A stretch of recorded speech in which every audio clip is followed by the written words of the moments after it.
Been peaceful protests at Case Western Reserve University in Cleveland, although now many protesters that are caught on campus, they're now considered to be trespassing. Yes, so the university now shutting down, really coming down on these campus protests. 19's Noel Williams joining us this morning live from Case Western Reserve University's campus.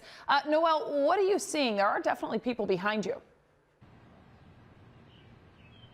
Yeah, ladies, right now it's peaceful, but it is certainly crowded. I want to give you guys a look at where this is at right now. This is outside of the Calvin Smith Library Oval. Now, previously, protesters that are affiliated with the university, so this means students, staff, and faculty, they were allowed to stay overnight, but that has all changed. So everyone you see here, these dozens of people inside these tents, they are now considered trespassing. Not only can they be criminally charged, but students, staff, and faculty caught violating these guidelines are also going to be held accountable.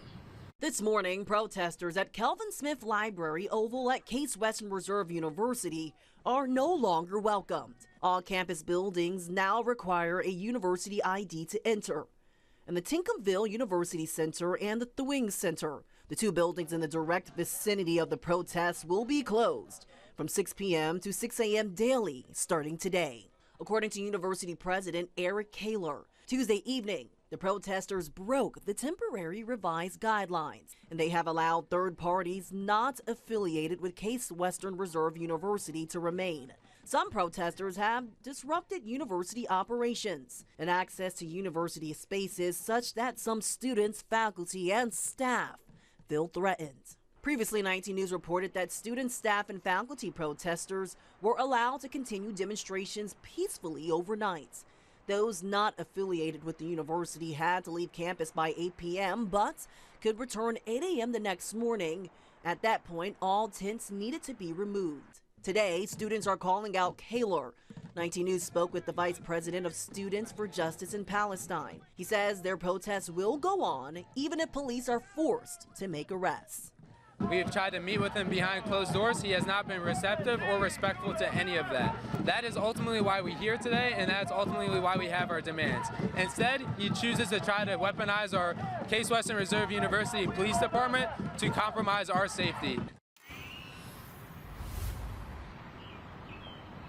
Well, there's more. This morning, there were endless signs like these that read Free Palestine. Here's another close look at this demonstration site. There are more tents than we can count right now. Just compared to the other mornings, this is definitely the most crowded that we've seen. Right now, it has been certainly peaceful, but as you can see, it is very crowded. These protesters are surrounded by barricades here outside of the Calvin Smith Library Oval. Now, for students, staff, and faculty that are not protesting, the university has made accommodations for them when it comes to certain buildings and also campus shuttles. 19 News, we plan to monitor this situation, also to find out what consequences that these students, staff, and faculty that are here right now could possibly be held accountable by. Reporting live at Case Western Reserve University, Noel Williams, 19 News.